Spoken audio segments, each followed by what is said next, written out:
Bonjour, je suis Monsieur Foaling Loé René. Aujourd'hui, dans le cadre du cours d'économie générale, nous allons voir l'optimum de second rang. En effet, les économistes acceptent à bras ouverts les bénéfices engrangés par des marchés libres et en bonne santé.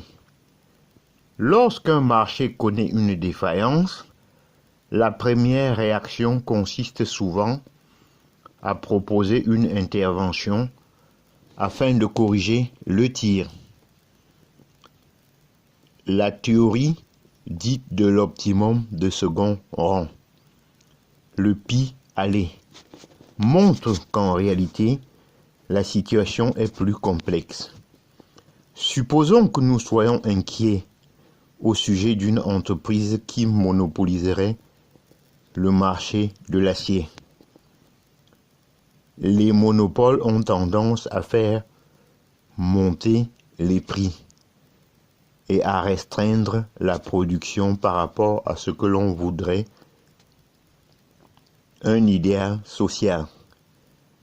Nous pourrions alors suggérer l'intervention d'une autorité de concurrence afin de fractionner cette entreprise en concurrents de taille moindre. La production d'acier connaîtrait une hausse et les prix chuteraient. Mais imaginons maintenant une autre défaillance de marché. L'entreprise libère des gaz qui détruisent les cultures avoisinantes. Elle ne s'occupe pas du coût que cela représente. Si c'était le cas, elle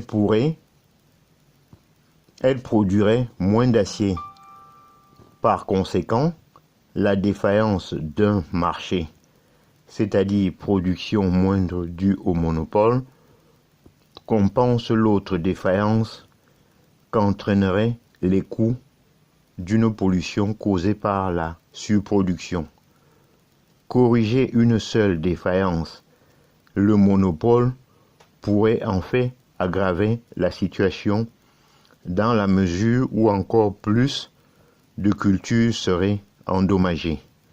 Je vous en remercie.